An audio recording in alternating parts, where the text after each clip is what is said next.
It's a brand new week. There are several competitors that still have gone without a win in the 2005 season, and those drivers, they are all set. The preparations on the race car is just about complete as we get set for our first feature event of the night, and it's the Bob Valenti Automall late models that are rolling out onto the speedway. Guys? And thank you, Gary Danko, as the late models come onto the track right now. Brandon Clemens will lead us off. The distance, 30 laps. The contenders, 16 contenders, and we're just about ready to go here.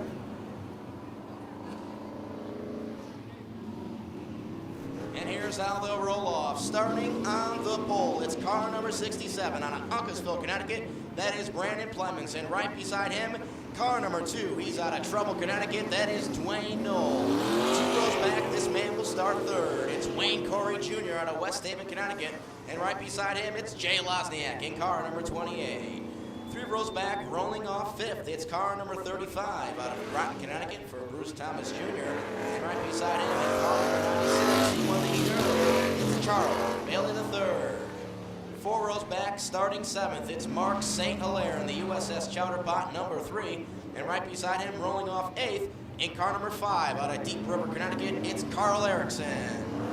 Starting 9th, it's Alan Coates in car number 90, and right beside him, starting 10th, it's the Moose. Please welcome Chris Doughton. Starting in the 11th position out of Waterford, Connecticut, a home of the Waterford area, Phil Smith. And right beside him, starting 12th, in car number 7 out of Deep River, Connecticut, it's Eddie Field.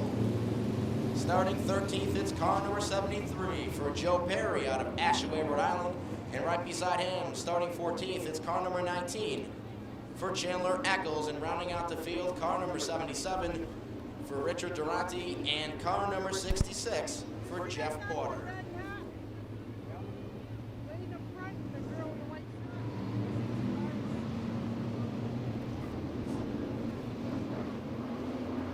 So we're ready to fire it up here in our Bob Valenti Automall late model feature. Last week it was Carl Erickson. Can he repeat? Will be there a new face in first place?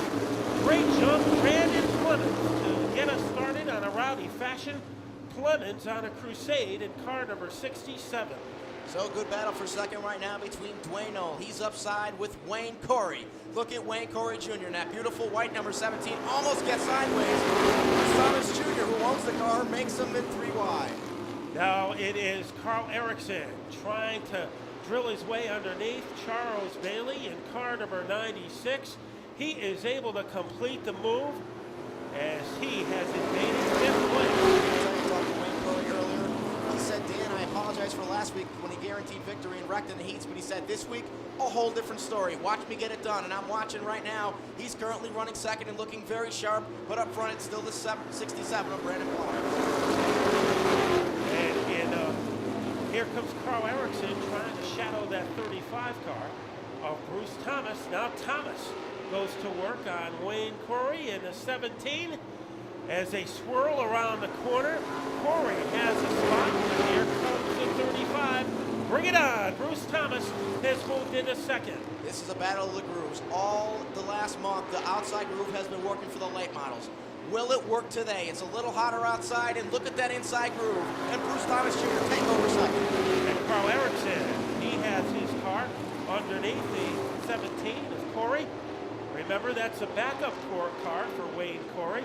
His regular late model ride will be in attendance next week, and he loses another spot as St. Hilaire hammers his way underneath the 17 car. The orange, black, and white entry. USS Chowderpot sponsored. Mark St. Hilaire is currently running 4th. Good battle right now for 5th, or at least it was a good battle, but too quick for me to announce that because Charles Bailey is all the way up to 4th now. Now a challenge for the lead. Brandon Clemens has him, but all over him, like chalk on a blackboard, the 35 of Bruce Thomas. He has room down low. Let's see if he can cash in. Good battle for 3rd and 4th. Erickson holding off St. Hilaire, who now changes his groove and once again tucks it in underneath Erickson. What a great battle. They almost touched down the front straightaway. What's going to happen down the back straightaway? Into turn number 2, side-by-side battle for 1st, side-by-side battle for 3rd.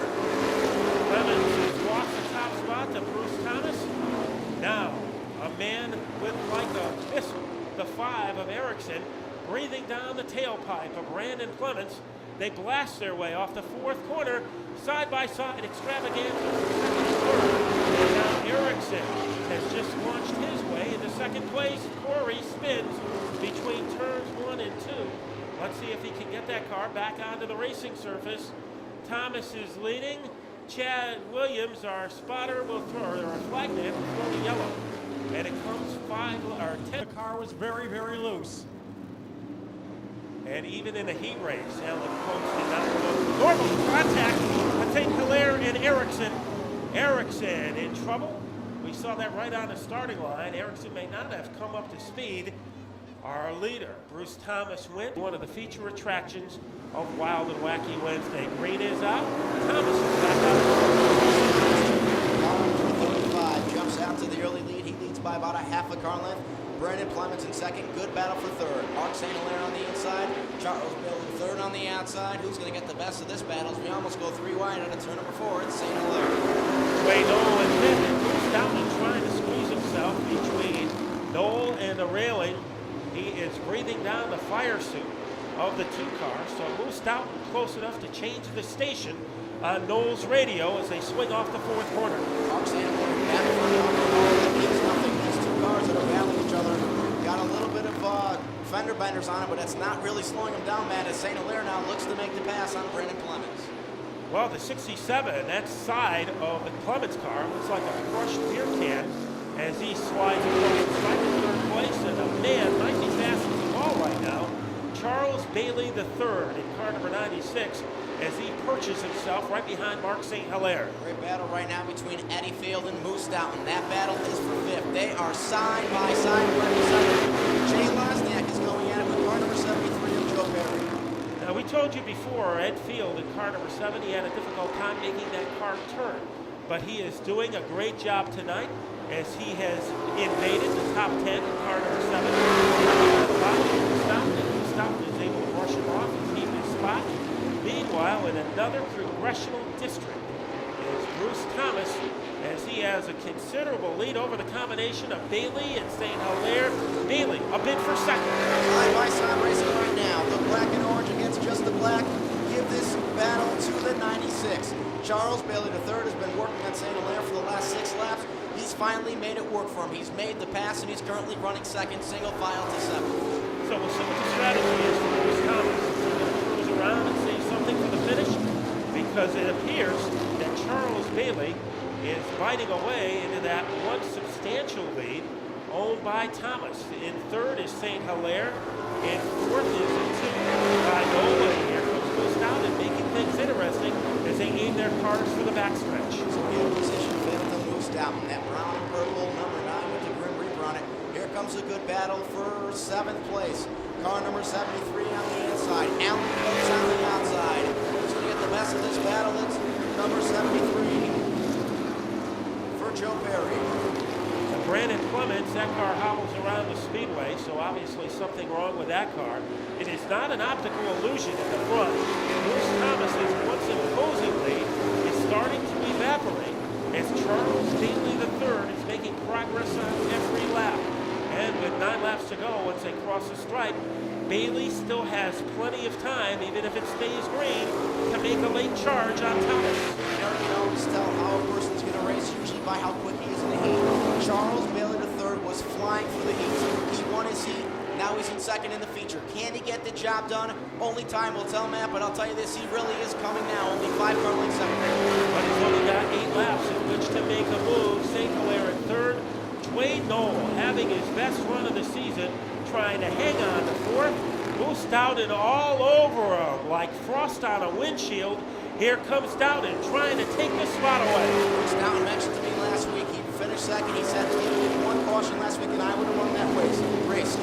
That's how much confidence he has. Tonight, look at him go. He just made a pass on Losniak. Now he is side by side racing right now all over that car. The tale of 2 race cars continues up front. Bailey making progress against the 35 of Thomas. Jay Losniak, he came from the shadows to move into fourth. Now he attacks the 9 car of Doughton. Has room on the bottom. Doughton slides into the corner. Down, able to recover, but not before he loses the spot to Jay Lozniak. Nice job by Lozniak, the young man in car number 28. Now more side-by-side action. They just were battling a minute ago, and now Dwayne Nolan moves Doutner battling again. Doutner on the outside, Dwayne Nolan on the inside. Give the advantage to Dwayne Nolan. And Joe Perry has become a factor. Alan Coates and Carl Erickson each have 2 wins on the season, but they are both a light year behind Bruce Thomas, our leader, with 3 laps to go. So it's all Bruce Thomas Jr. right now. In that red, white, and blue car number 35. He leads by about 10 car lengths. In second, it's Charles Bailey III in car number 96.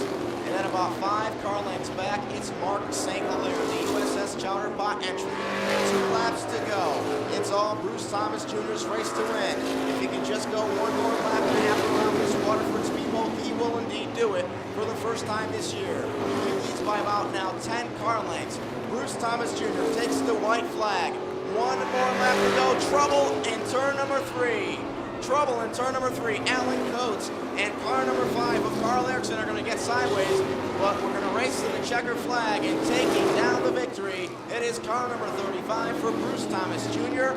Finishing second is Charles Bailey III, and Mark St. Hilaire will grab 3rd place, and Jay Lozniak is 4th. So what a great race by Bruce Thomas Jr. He did it almost from the start. A little victory, don't it, for the 35 car? He's not too happy, is he? So he is congratulated by one of our spotters, and now he is coming on to the start-finish line. The winner of today's 30-lap Bobolete Autoball Late Model Feature, bring it on, Bruce Thomas. And Bruce, you really brought it on today. It looked like Charles Bailey might have been gaining on you in the middle portion of the race, but were you saving your car for in case you needed it for the end? I absolutely owe this all to my team and my brother for spotting. I was pushing the car in the beginning of the race pretty hard, and he came across and let me know how much space I had on second, so I was able to, for a good 10 laps there, and he informed me that Bailey was catching me, so I gave it the rest of it I had. It was enough. I felt right there going, but it was long enough to hang in there. Now, all season long and involved in traffic, how was it to have a joyride for a change? Oh, that's always good. It's always good to earn it from the back, but sometimes you just need crew extenders, what we call this, a good win to get everybody's morale up and going. And I don't know, it just pays off for all the hard work that we do to this car week to week. And I'm just glad for everybody that got a victory lane. Okay, a very happy driver here, the winner of our